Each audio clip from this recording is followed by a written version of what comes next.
rocket, ordered and ready. Hello, and welcome to another Rangroo's unit of the week. And today we are taking a look at the Viper infantry unit for the cartel.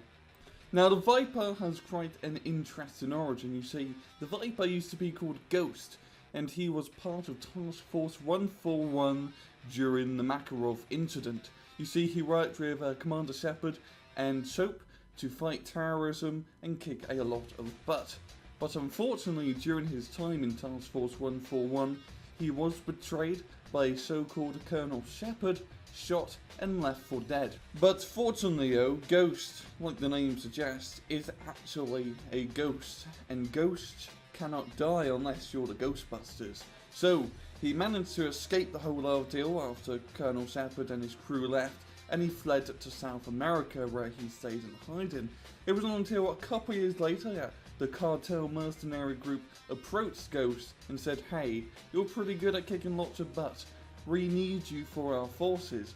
And so Ghost decided to join the cartel, but changed his name to Viper to keep his anonymity. Or it's just a guy who wears a skull-face balaclava. Either or. In game, the Viper can be brought from the barracks for a measly 200 oil. He starts off with 4 HP, a medium machine gun, believe it or not, but it does very low damage, and a rocket launcher that has 4 AP and 3 HE. There are also 3 upgrades you can get for the Viper. The first one being tandem charges, which you can buy directly from the barracks for 500 oil and 500 aluminum, which increases the rocket launcher's damage to 6 AP and 4 HE. Next, you can get his life insurance from upgrading your barracks and going to the HQ, where you can buy a life insurance upgrade in the end. And what life insurance does is when your Viper unfortunately dies, because it will die, you get half the points back. So for every Viper that dies, you get 100 oil. And finally, you can get Nano Reef Jackets for 500 rare earth resources, which gives the Viper an extra 2 HP, totaling up to 6 HP.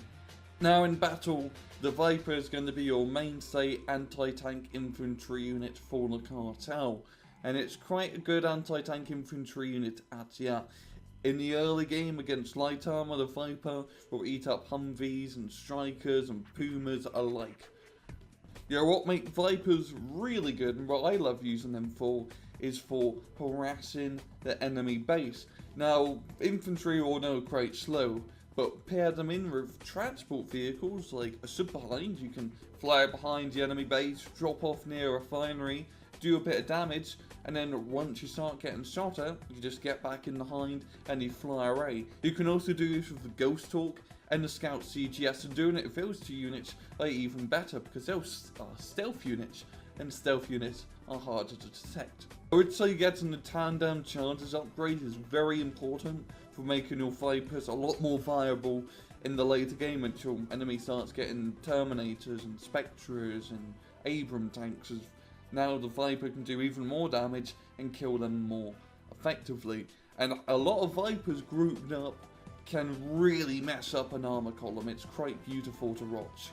And as usual, it is just an infantry unit. Its downside is that it's slow and it's pretty vulnerable to anything if it's not inside a building. But apart from that, it's only 200 points. It's cheaper than Javelins. It's the same price as the Marine. It's very bloody cheap and very bloody good. I'd suggest, well, if you're playing cartel, you're probably going to be using Vipers. You're sort of forced to in the early game. But yeah, Vipers, they're very good. Buy them a lot. It's pretty much Ghost from Modern Warfare 2, but with a giant-ass rocket launcher. And where he keeps a medium machine gun, I do not know. And around, this has been another Rangroo's unit of the week. I hope you guys enjoyed the video, and as usual, please just take it easy.